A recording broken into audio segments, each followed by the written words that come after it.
It's Tips, and I'm excited to be back with another video. Today, talking about something that's pretty big. In fact, the word big is in its name, and that is the big WoW Classic interview that was just published by Eurogamer last night.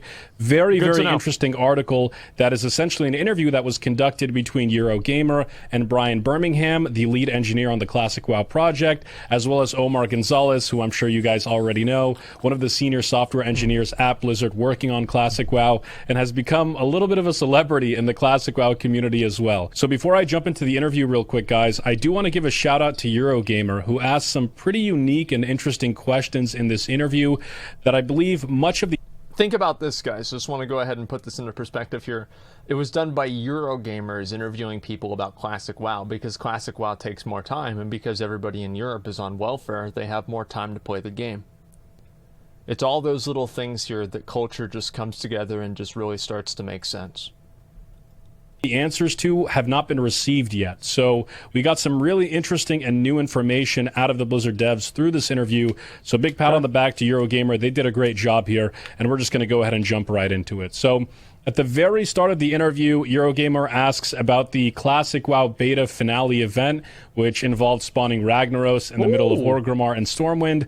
Supasoka actually recorded the entire thing on his YouTube channel and released the entire video unabridged, I really should have unedited done on that, YouTube. man. That would have been so fun. If you guys want to check it out, I highly recommend it. I'll put the link in the description below. Very, very interesting, and it's almost like a piece of WoW Classic history at this point. It will be. So if you can see me, just go ahead and skip through the video a little bit. You can see they started spawning all sorts of crazy stuff in the capital cities. Very reminiscent of old Blizzard from back in the day. So see, they were afraid. They would not have spawned Ragnaros in my city because I would have killed it. Like, my group of level 40s would have killed Ragnaros, 100%. Things like Princess Theradress respawned, Sons of Rag were spawned, Ragnaros obviously, and the Sons actually dropped Thunder Fury as well. So a really, really nice and interesting finale event. If you want to see the whole thing and all the shenanigans that went on from the Horde side of things, definitely check out Supasoka's video. But let's move on to some of the more interesting parts of the interview, and I'll start off with this question right here that's on the screen in front of us. So with the closed beta just finished, what have you been noticing about how people have been playing it? A lot of time has passed since the original launch. Are people's habits different, or are people slipping easily back into rhythms that they used to have? That's actually a really good question. Essentially, what Eurogamer's trying to ask the developers here is, has player behavior changed over the years? It's a very interesting question because one of the things that I hear all the time nowadays is that players are different. Gamers are different. Gamers aren't going to so easily accept Classic WoW because it's not 2004 anymore, and people play BRs now and mobile games and MOBAs and all that stuff. So classic RPGs like World of Warcraft, or classic MMORPGs, I should say, are kind of just not really in the times anymore.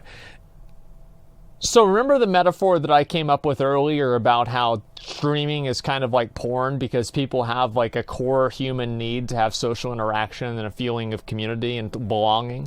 In that same way, Classic WoW is also like porn. And because Classic WoW fulfills a basic human need, it doesn't matter if it's 2004 or 2044. A game like Classic WoW is still going to be viable, and it's still going to be rewarding and compelling to people because it fulfills a basic human need. And what's really interesting is that the answers that Brian and Omar give pretty much slap that entire hypothesis to pieces. And I'm just going to go ahead and read off some of it. What Brian says is, one thing I noticed was just how passionate people were about the beta.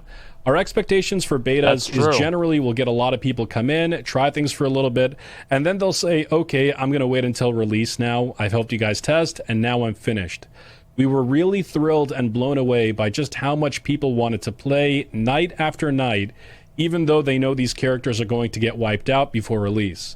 It really blew us away how dedicated people were. And as somebody that participated in the beta, I completely concur. By the end of the beta, things were kind of dead, so to speak. Obviously, not too many people got into the beta, so naturally populations declined, as they always do. But I also played the BFA beta, and I will tell you, from the experience in that beta, pretty much right away, nobody was playing. I mean, people... Even on the first day of the BFA beta, I didn't even play it. Like, I climbed the mountain, and then I ended my stream. I never leveled to 120 in BFA beta. Like, why even waste my fucking time? I mean, it was a waste. It was just boring. I did a little bit of the quest in Drustvar, and I'm like, okay, we'll just do this shit whenever it comes out. Who cares? Like, I didn't waste any fucking time on that. I literally did, I believe, did I do more than one BFA beta stream? I don't even think that I did. I did one BFA beta stream. I said, fuck it, let's go back to retail. And that was it. Why waste your time on BFA? I did 2? What did I do on the second one, then? Like, I don't know, like, what? Yeah, no, oh, nothing. That's right. I probably just looked at, like, different random shit. You know what I mean? Oh, yeah, I used a Horde. That's right. I used a Horde Shaman to farsight around everywhere while Twitch introduced their new TOS. I remember that was the exact same time. Yes, you're right. Literally logged in, played for a day or two, and never logged back in again. I was one of those people that tried to stick it out a little bit. I played for a week or two or something like that. That's a long time. But then after that, the game pretty much just died out. There was no passion. There was no community scouring through every single class and every single bug. I'm sure there were a couple of people doing stuff like that, but I can definitely say from my experience, not nearly to the degree that people were bug searching on the classic WoW beta. The community was absolutely tremendous. People are going I feel crazy. like the product that we will get come August 27th will be largely in part due to the community feedback that was submitted. So props to everybody that was submitting bugs like crazy during the beta. You guys are the real MVPs. Are gamers over Classic WoW? Is Classic WoW not a game of this time? Absolutely not. I think Classic WoW is just as relevant today as it was 15 years ago, perhaps even more so because the MMORPG genre has not seen another revolutionary title since World of Warcraft. So I think that there's a lot of people, there's a huge population of... So, all right, let's come at this from 2 different directions, all right? First direction, is Classic WoW more relevant than it used to be? The one thing that it does bring to the table is that it brings back a true time capsule of a return to form of a game that is built around the player base. It is not built around microtransactions. It is not built around participation metrics. It is built around player enjoyment and passion. That is absolutely true, and in that way, it will be more relevant now than it was then, because nowadays, everything else does not go in that direction. But obviously, for its time, WoW was much more groundbreaking than it would be now. I think that now it's going to serve to be more of a meta groundbreaking thing to where people see how much worse games are now in terms of the way that they're designed. People that are starved to play a more old school style of MMORPG, a more progression based, slower paced MMO, and I think you're going to see people play Classic WoW and stick to Classic WoW in droves because no other game really meets the demand of these consumers. I'm going to go ahead and move on to the next question regarding layering. Eurogamer asks, has there been any unexpected feedback from the beta? Any issues you've seen and want to tell people you're aware of and are addressing? For instance, I've seen people talking a fair bit about layering, and opinions are divided on whether it's working. Once again, props to Eurogamer for asking questions that show that they're aware of what's going on in the game. A lot of other generic gaming magazines do not do that, so it's really cool to see them diving a little bit deeper than most other publications do.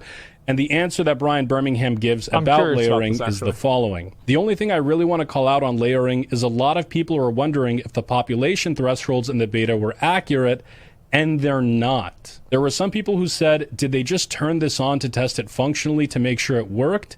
That's accurate. The population thresholds for the layering. Okay. So that is good. It's very, very good to hear that. Because, obviously there would be times whenever you'd have, you'd go into Ironforge, there'd be 4 people in Ironforge, and there'd be 3 different layers.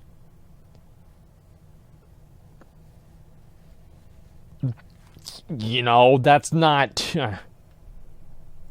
set the thresholds much lower on the beta than we would for live because we wanted to make sure we were actually testing the feature. And I said that was going to fucking happen. And I said that was the case. Everybody knew that was the case. And people on the Classic WoW subreddit still got mad. I knew this was the fucking case. Everybody that had a brain knew this was the fucking case. You didn't say shit, I did. I did. Do you really think that I wouldn't have come to the conclusion that layering was existing in a different way than it normally would exist in order to test the way that the system worked? I mean, do you really think that I wouldn't say that? Come on. Talk about layering here just a little bit. Obviously, I've done my whole video and my whole spiel on layering. Yep. You guys can check that out later. But one thing that's really interesting here that Brian says or confirms, a lot of us already expected this, was that the layering that was done during the Classic WoW beta was not how we will see layering in live. Yeah. It was pretty much just testing layering, trying different things, testing its adjusting how big or small layers should be, and basically testing the overall tech. If you guys remember, this is brand new infrastructure. Some people seem to conflate layering with sharding. It's actually totally different when it comes to the back-end side of things. It's not the same technology. There's a lot of similarities, but at the end of the day, it is a brand new system. So I know a lot of people have issues with layering. They have objections. I feel like layering and sharding are, like, layering is sharding on, like, a really large scale. So, like, sharding's a pool, layering's an ocean. They're both water. You know what I mean? I don't know. To me, it feels like it's the same thing, just on a larger scale. To layering. I personally, I've got my issues with layering as well, but again, I hashed those out in the other video.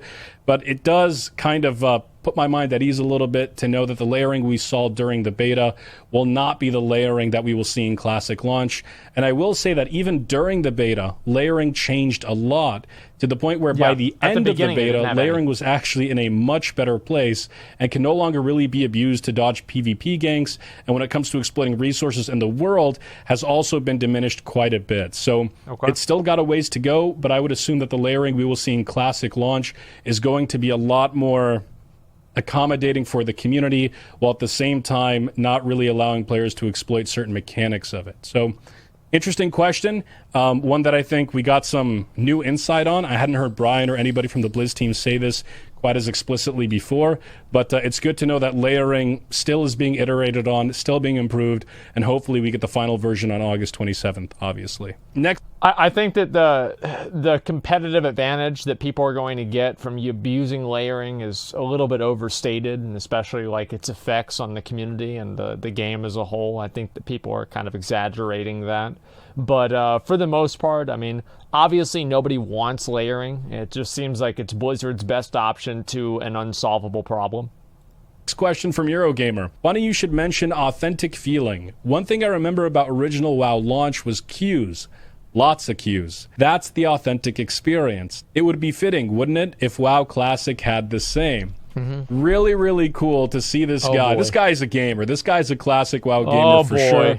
He's literally asking for queue times. You can't get any more old school than that.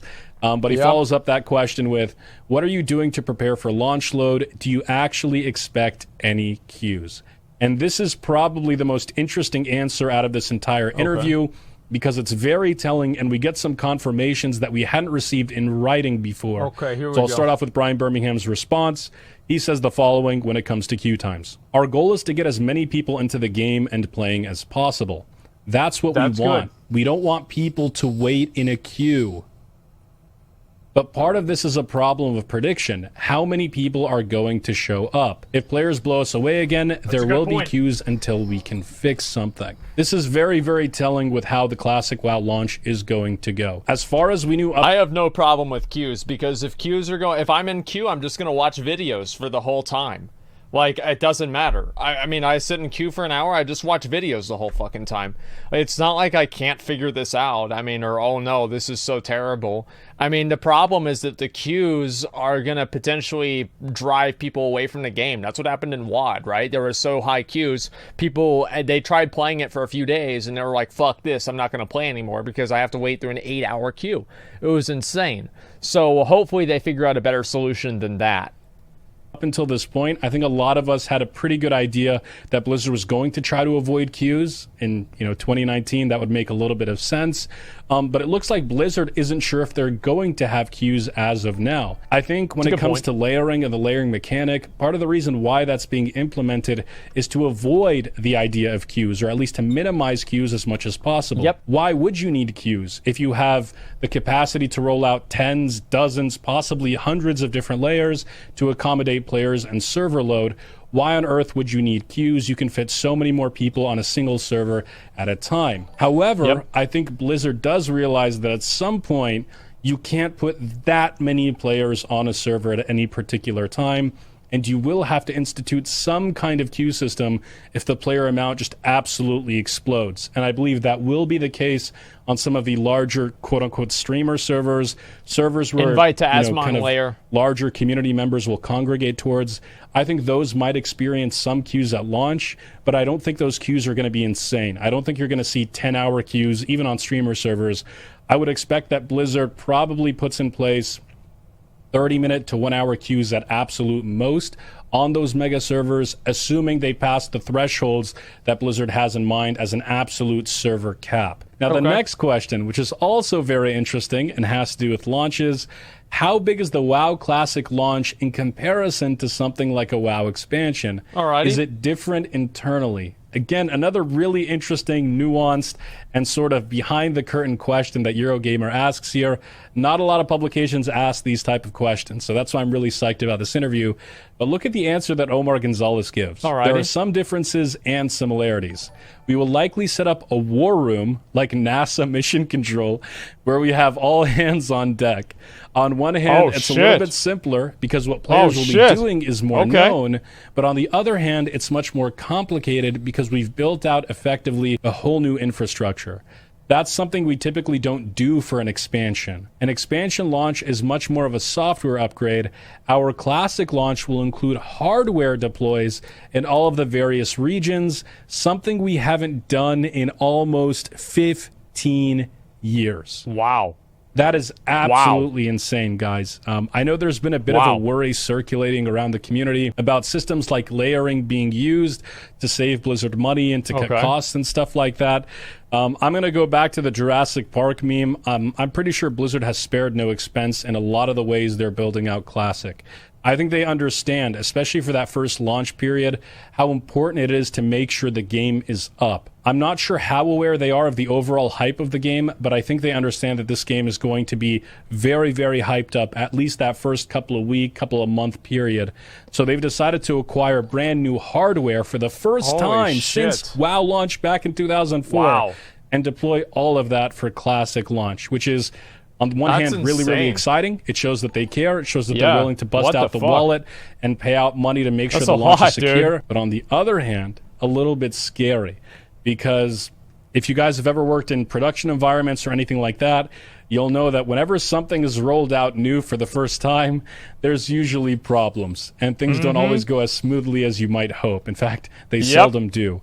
So if I were to take a guess, seeing that Blizzard's bringing on a whole new deck to accommodate Classic launch, I would kind of go into launch with a mindset that there's probably going to be a lot of server crashes. There's probably going to be a lot of delays. So don't get too frustrated if that happens, because at the end of the day, it's inevitable. Whenever you use new tech, things are bound to go wrong. And that's completely true. I mean, like, Classic launch is probably going to be a shit show. If it's not a shit show, I don't know. I'll buy stock in Blizzard. Like, I mean, I can't imagine them doing this and it not being a complete disaster. Brian follows that up by saying, definitely in terms of rough sizing, we are treating it as the same level of event internally as a major expansion launch. It's all hands on deck. The whole World of Warcraft team is lending a hand, making sure we are good to go. So that means the people that are involved in pet battles are involved in Classic WoW. So that means they're going to add pet battles into Classic WoW.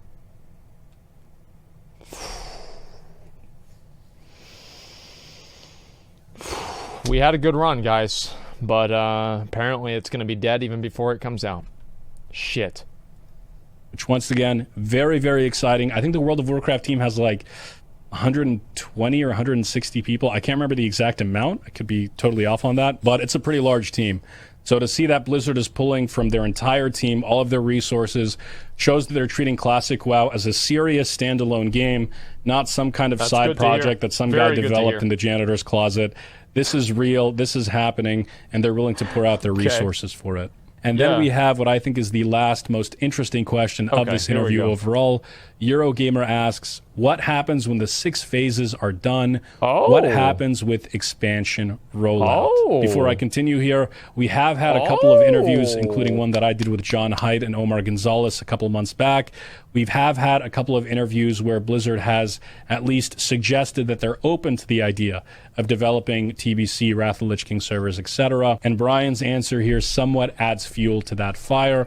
He starts off very diplomatic and says, I don't know that we have any plans right now. We're focused entirely on WoW Classic and making sure it's going to be great, blah, blah, blah, blah, blah. We wanted to respond and give them, the community, what they've been asking us for.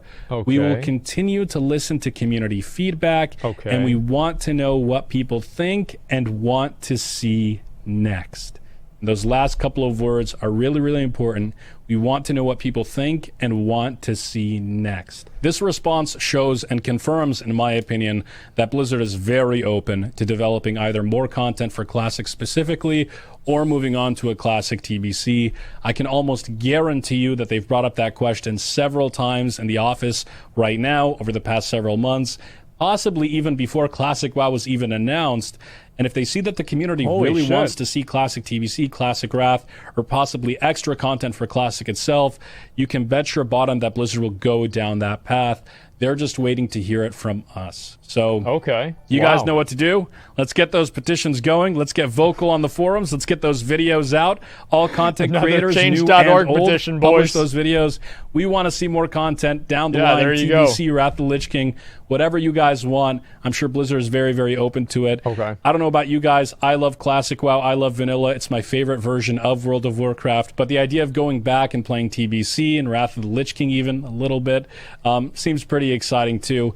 But at the end of the day, for me, it's always been about Vanilla. So we'll see what happens next. Yeah, guys, that's pretty much it for this interview. I hope you guys enjoyed it very much. I've got another video releasing tomorrow, the Classic WoW Shaman Deep Dive that I've done with Milksteak. Very exciting. I'll put that up for you guys tomorrow. And then a couple of more videos on the way, obviously leading up until launch. I bet he plays a torrent. Exciting things to come, guys. 27, is it 27 or 28 days left till Classic launch? 26 really, really exciting. Can't wait to play it with you guys 26. On August 26th in US, 27th in EU. And yeah, we'll see how things go. So hope you guys enjoyed this video. If you did, sub it up and stick around because we got more coming. For more Classic WoW content, news, and updates, you can follow me on Twitter, which is linked in the description below. And obviously, if you want to catch me live, you can check me out on Twitch, twitch.tv/tipsoutbaby. Stream pretty much every day. There it is, We've been on a little bit of a break, but I'll be coming back to you guys tomorrow and hopefully consistent up until launch and through launch. And I'll talk about my Classic plans in another video. But, all right, guys, I'll see you guys tomorrow. Have a wonderful day, fellas. And as always, tips out, baby. I'm glad he's kept the same intro, or the outro. I love that. Okay, so let's look all the way down here, and we'll see what people have to say. Buy World of Warcraft Cataclysm on Amazon.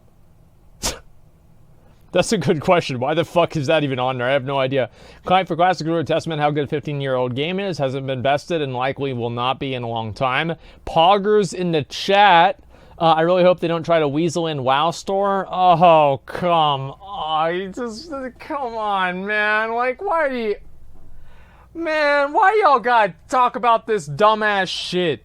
Like, they're not gonna do this, man. Like, they're not gonna fucking do this. Like, I don't understand the WoW Store. Holy fuck. Like, the Classic community, like, they're just so fucking paranoid, man. They're more paranoid than Alex Jones. It's insane. I don't get it at all, man. I really don't fucking understand. Okay, so let's look at the rest of these comments here. I mean, like, come on, guys. We'd like to see them go in a completely different direction for the future Classic expansions, but keep the core gameplay of Classic. That's a big risk, but I hope that's the case. Nearly unbelievable how hyped I am. I started playing WoW during Beta 2, I think. I have one character I created during November 23rd, 2004. It's still level 60 with the Legacy Unarmored Mount. I'm very, very jealous of that. Good old Hunters, 99% sure that there will be no store put in. That would go against everything they've said since the announcement. Obviously not. Probably... personally would hope to see them go somewhere else rather than add more content to TBC. I mean, I'd rather see a TBC server. I think that's a smarter thing to do. But I'd also like to see Classic Plus content. I don't know really what I'd want to see more. Why not keep WoW Classic servers and add TBC servers later if needed? That's a smart idea. Obviously, that's what they should do. Okay, let's see. Any more leeway feature? Who gives a fuck? Okay, let's see. Is there anything else besides that? Realm list anywhere? Nobody knows. Okay, yeah, that's about it. So the classic, I think the interview did a really good job, or the interviewer did a very, very good job. Everything made sense, and everything they're saying, like, well, yeah, I don't know. I just feel like, obviously, I'm very excited about Classic, and I've said this a million times before, and it still is very fucking true. I'm extremely excited about Classic.